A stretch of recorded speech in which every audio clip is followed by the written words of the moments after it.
stop. Before you skip this video, I need you to do one thing. Think back to the last time something felt off in your relationship. Not a fight, not a big argument, just a feeling like the woman you loved was slowly becoming a stranger. And every time you tried to talk about it, somehow you ended up being the problem. If that's ever happened to you, stay right here. Because what I'm about to share in the next few minutes could save you years of confusion, self-doubt, and quiet heartbreak. In this video, I'm going to break down 4 specific lies, psychological patterns really, that most women use before they emotionally check out of a relationship. And I'm going to show you exactly how to spot them. Not by what she says, but by what she does. Now look, I'll be direct with you. This isn't about hating women. This isn't about paranoia. This is about clarity. Because the men who get blindsided the hardest, they're not weak men. They're good men. Men who trusted. Men who believed. Men who gave everything. And that's exactly why they didn't see it coming.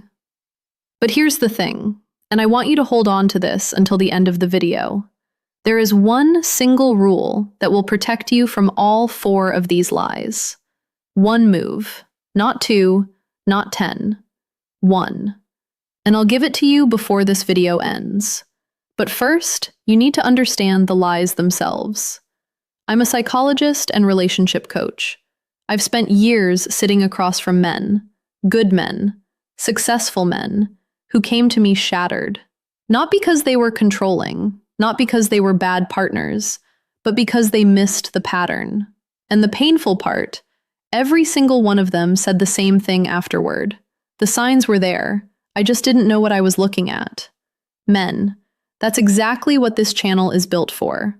So, if you're new here, welcome.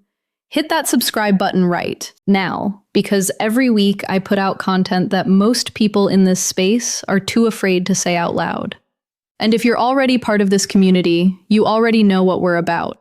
Now, let's talk about the lies. Before we get into each lie, I want you to understand something critical. These 4 lies don't show up randomly. They follow a sequence. They start subtly, almost innocent, and then they escalate, each one layering on top of the last until the man in the relationship is so confused, so gaslit, so deep inside her frame that by the time the truth comes out, he's already lost months, sometimes years. And the worst part? He'll blame himself because she made sure of that. So I want you to watch this entire video, not just for the lies, but for the sequence. Because understanding the order they come in is just as important as understanding what they mean. Stay with me. This is where it gets real. All right, you've been patient, and I respect that. Because what I'm about to share, this is the part most videos skip entirely. The part that actually changes how you see relationships 4 minutes in, and we're going in. Lie number 1. I just haven't been in the mood lately. Men, let me be brutally honest with you right now. This is the most common lie a woman tells before she crosses the line, and it works on most of you because it sounds so reasonable. Everyone gets tired, work piles up, stress builds, life gets heavy. You hear it and your instincts tell you, be understanding, give her space, don't pressure her. You think you're being a good partner, but here's the truth that most women will never tell you. When she truly loves you, stress doesn't push her away, it pulls her closer. When she's exhausted after a long week, she still wants your arms around her. Maybe not passion every single night, but closeness, comfort, safety. The feeling of her man. Real love doesn't shut down physical connection. It seeks it, even in exhaustion. So, when she suddenly has 0 interest in touching you, no spark, no closeness, not for a week, not for a month, when she flinches at your hand on her back, when casual affection feels like a burden to her, that is not stress, that is redirection. Pause. Her body didn't stop wanting intimacy, it stopped wanting intimacy with you. And here's the cruel psychology behind it. When a woman begins investing emotionally in another man, her body reacts. Intimacy with you starts to feel like a betrayal. Not of you, but of him. The new man becomes her emotional center, and suddenly, you are the obstacle. Touching you feels wrong, uncomfortable, even repulsive to her. She's not tired, men. She's protecting a bond she's secretly building somewhere else. Let me make this real for you with a story. David, 41 years old, financial analyst, came to me completely devastated. His girlfriend of 3 years had been pulling away for months. Every time he reached for her, she said the same thing. "I'm just not in the mood. Work has me drained." And David believed her because it made sense. Long hours, deadlines, pressure. But then he started noticing something that didn't add up. She was at the gym every morning at 6 a.m. Something she hadn't done in years. New wardrobe, tight dresses, expensive makeup. Her Instagram was full of confident selfies. But in private, she wouldn't even hold his hand. That's when David realized the painful truth. She wasn't out of the mood. She was out of the mood with him. And men, here's what I need you to hold on to, because this connects directly to line number 2. And when you see how they work together, it will change everything. But first, at that contrast I just described, her mouth says, "I'm tired." Her actions say, "I'm alive." Again, just not for you. That contrast is your answer. Watch for it. And real quick, if this is already hitting different for you, if you're nodding your head right now, hit that subscribe button, because I do this every single week. And the next video in this series is going to go even deeper into the psychological patterns behind female behavior in relationships. You don't want to miss it. All right, back to it. Line number 2. I just want to focus on myself right now. At first, this sounds like the most evolved thing a partner could say. And honestly, you probably even feel proud when you hear it. Finally, she's doing the inner work. She's growing. This is good for both of us. And men, I want to be fair here. Sometimes that's exactly what it is. Real growth, real healing. And it's beautiful when it's genuine. But here's the difference, and this is critical. When a woman truly wants to grow inside, a healthy relationship, she includes you in that process. She shares what she's learning. She talks about boundaries and then asks about yours. She reads a book on attachment styles and says, "Hey, let's talk about how this applies to us." Real growth in love is collaborative. It pulls a couple closer. But when she wants to focus on herself in total isolation, when every effort you make to be part of her journey is met with resistance, when your presence is treated like an obstacle to her growth, that is not self-care.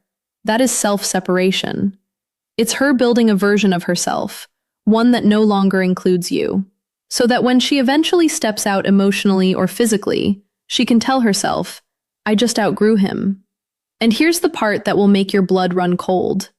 She'll make you feel guilty for wanting to be included. She'll call you controlling. She'll say you're unsupportive. She'll accuse you of holding her back. She takes your natural desire to stay connected and reframes it as proof that you don't respect her independence.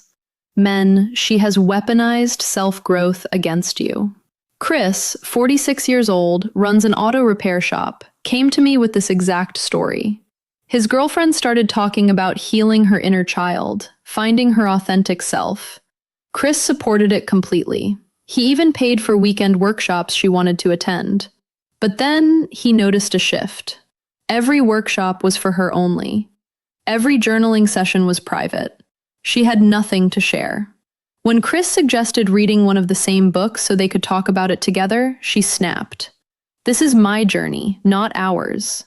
And every time Chris asked about what she was learning, she accused him of suffocating her growth. Meanwhile, her self-focus included going out of town more often, late nights at events he wasn't invited to, hours online with new friends he'd never met. Chris realized the truth. She wasn't healing her relationship with him. She was creating the emotional distance she needed to justify leaving him. Men, the question is simple. Does her growth bring you closer or push you out? Does she include you in her discoveries, or does every step she takes require you to disappear? Real growth makes love stronger. Fake growth makes betrayal easier. And remember, I told you these lies follow a sequence because lie number 3 is where it gets dangerous in a completely different way. It's the one that makes you the villain. Lie number 3, you're being too controlling. This one is the most psychologically dangerous of all 4, because it doesn't just deflect her behavior, it rewires your mind. Here's how it works. You ask a perfectly reasonable question. Where were you last night?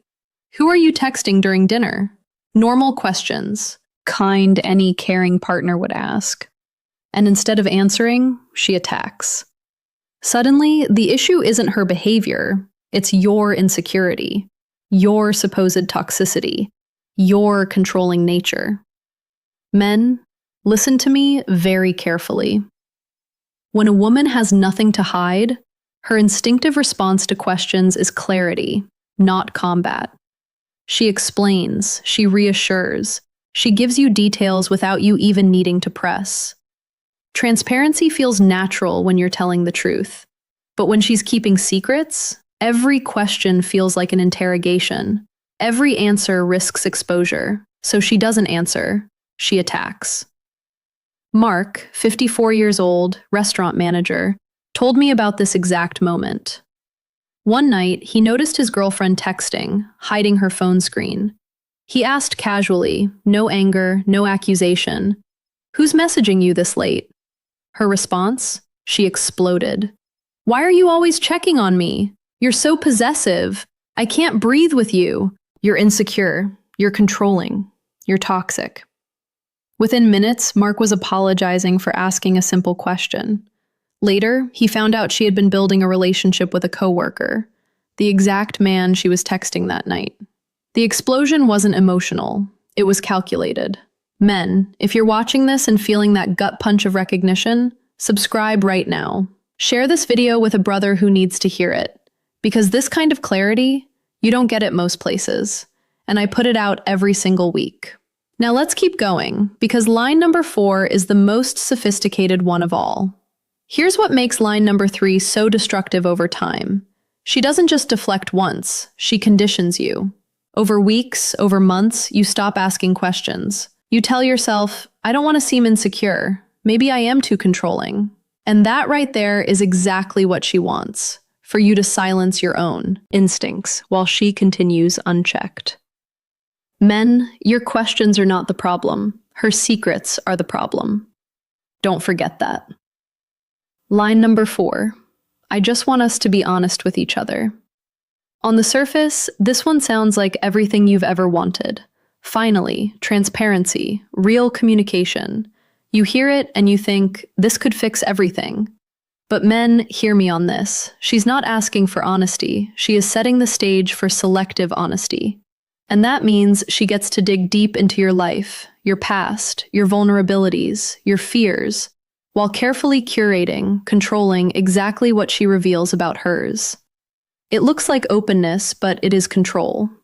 After this announcement of radical honesty, she suddenly becomes curious about everything. Your childhood wounds, your regrets, your insecurities, women you've ever dated. And you open up because you think this is what real intimacy looks like. But when you flip it back, when you ask about the new male coworker, when you ask why she's been distant, when you ask why she hides her phone, the tone shifts. I thought we agreed not to be controlling. Why can't you just trust me? I'm telling you so much and you still want more? She uses your own desire for honesty against you. Tom, 50 years old, insurance agent, told me his story. His girlfriend wanted to know everything about him, his first heartbreak, his fears about getting older, embarrassing mistakes from his past. And Tom opened up because she made it feel like intimacy. But whenever he asked even simple questions, who were you with after work? Can I see the messages that upset you? She would dodge, deflect, accuse. You're too suspicious. Why can't you trust me? I share so much and it's still not enough for you. And while Tom was bearing his soul, she was hiding the one thing that mattered most, her growing emotional connection with another man. Men, this is the cruel genius of selective honesty. It gives you just enough truth to keep you calm, while hiding the truth that would set off every alarm in your body. It feeds you scraps of transparency, so you feel guilty for asking for a full meal. Real honesty is mutual. It flows naturally in both directions. It doesn't feel like pulling teeth. It doesn't make you feel guilty for asking. If she's open about things that make her look good, but shuts down when questions cut close to her behavior, that's not vulnerability, that's strategy. Now, I told you at the beginning of this video, there is one thing you must do when you hear any of these 4 lies. Not argue, not chase, do not demand answers. Because when you argue, you look insecure.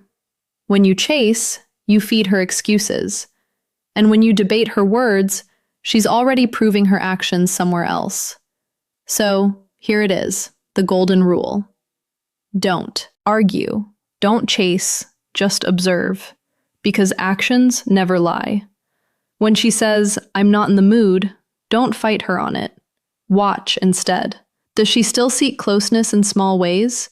Or has she withdrawn completely while investing in her appearance for everyone else? That contrast tells you everything. When she says, "I want to focus on myself," don't beg, observe. Does her growth bring you closer, or does it require you to disappear? When she says, "You're too controlling," don't get defensive. Ask yourself, was my question unreasonable, or was it basic? The type any healthy partner would ask? If it was the latter and she still attacked you, that's not about your behavior, that's about her exposure. When she says, "I want us to be honest," don't get swept up in the promise. Watch if honesty flows both ways, or if you're the only one in the interrogation chair while she curates what she shares. And men, here is the most important thing I will say in this entire video. Trust your gut. Your intuition is not paranoia, it is data. Your subconscious is noticing shifts in her tone, her energy, her eyes. The way she laughs is a little different. The way she holds her phone is just a little tighter. Things your conscious mind hasn't caught up with yet. When everything she says sounds logical, but your chest feels heavy, trust your chest. That is your radar, and it's screaming at you for a reason. Let's bring this home. We just walked through 4 of the most psychologically precise lies women tell before they check out of a relationship. Lie number 1, "I'm not in the mood." That's not about stress, it's about her desire shifting away from you. Lie number 2, "I want to focus on myself." That's not self-growth, it's strategic distancing dressed up as personal development. Lie number 3, "You're too controlling." That's not your insecurity. It's her deflection, turning your basic questions into an attack on your character. Lie number 4, "I want us to be honest." That's not transparency. It's selective honesty designed to give you scraps, while she hides the truth that matters most. And if you only remember one thing from this video, let it be this. The right woman will never make you feel like a detective in your own relationship. She won't make you question your sanity for wanting closeness. She won't punish you for asking basic questions. She won't hide behind the language of growth, honesty, or boundaries while keeping you in the dark. She will make love easy to see, not impossible to prove. And your power, men, your real power is not in arguing, it's not in chasing, it's in watching, in trusting your gut, in walking away calmly, confidently, when her actions speak louder than every word she says. That's how you protect your time, your heart, your sanity. So, here's what I need from you right now. If this video gave you clarity, hit that like button right now so other men wake up too. Subscribe because every single week I come back here with the truths most people in this space will never say out loud. Drop a comment. Tell me what city you're watching from. Because men from New York to Los Angeles, from Chicago to Houston, we are all fighting the same battles. And you are not alone in this. Share this with a brother who needs to hear it. Because manipulation thrives in silence, and truth spreads when men like you speak it, share it, and live it. Stay awake, stay sharp, and never, ever let anyone convince you that confusion is love.